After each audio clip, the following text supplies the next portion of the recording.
Please come, Garima. Please come. Good evening, ma'am. Good evening. Please sit down. Your seat is there. Thank you, sir.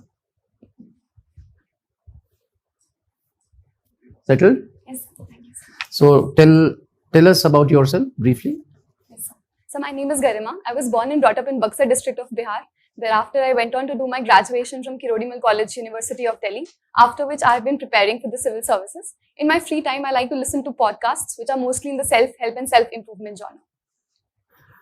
So Garima, I was very happy to see you were awarded Best Essay on Women Empowerment by a UN Forum.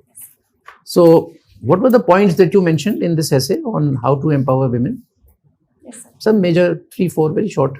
Yes. So in this essay, first of all, I talked about what are the major challenges that are prevailing the situation of women in India at present. And thereafter, I tried to address them in different dimensions. For example, with respect to the political challenges, I talked about how political empowerment of women is going to change the landscape from women empowerment to women-led development. Thereafter, I also talked about the economic empowerment of women, wherein how we can take small steps to significantly increase the labor force participation rate of women.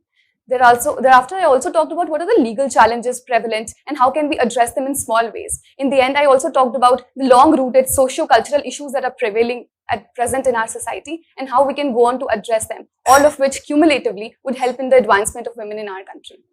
So now all these points that you have mentioned, political, economic, social empowerment, now you're from Bihar. How would you implement these 3, 4 points if you become DM of one of the districts, say Buxar only of Bihar? How would you actually bring them into practice? Yes, sir. So, very briefly. Yes, sir. So, let's talk one by one. Political empowerment. Can you do anything about it? Yes, sir. So I would like to provide any sort of counseling that I can provide to the Sarpanch and Panch that already exists to empower them politically and to make them more aware of what are the functions that they can undertake. Suppose the women seats or women reservation is just about 33%, 1/3, yes, exact. Can you motivate them to go up further, up to 50%? Yes, sir. So at present, Bihar government already has at least 50%, and in practical, it is 52% who are holding it at present. Right. Economic empowerment of Bihar. I think self-help groups would play a very important role. So I'll help them to provide them knowledge of any schemes that are available at present. For example, the Saksham Learning Centers, Mahila E-Heart, which would help them get integrated in the MSME value chain. Sir, for the social empowerment, I would first of all empower them in terms of their health and nutritional aspect, make them aware about it, provide them vocational education and skills that would help them, and also provide them any counseling with regard to domestic violence or other issues that they are facing. This prohibition in Bihar prevented some domestic violence? Has it helped? Yes, sir. So prohibition was a policy which was implemented because of the plague, because of the condition that women were facing in Bihar. And I think it has immensely helped and improved the condition of women in Bihar. So, Garima, you are an accountancy student also. Yes, sir.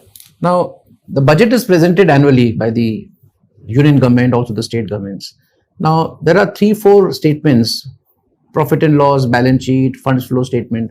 What exactly is the form of budget? So, the budget is an annual financial statement, which is in the form of a balance sheet that is present that shows the actual receipt and expenditure of the past year and the estimated receipt and expenditure of the upcoming year. But where are the assets? Where are the liabilities? So, the macroeconomic policy statement that is presented, it also talks about the assets and the liabilities. No, but there are only current assets and liabilities. Yes. What about fixed assets and fixed liabilities? I'm sorry, sir, I'm not able. Or is it more, we are discussing, Yes, Garima? Yes. Don't have to be regretful. Yes. Government never says that this is a financial statement, P&L or whatever. What about possibility of it being a funds flow statement?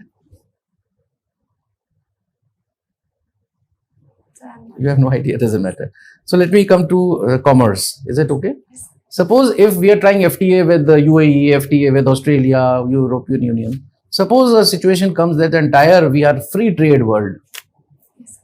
Anywhere you can, whichever quantity, whichever product you can trade with any country.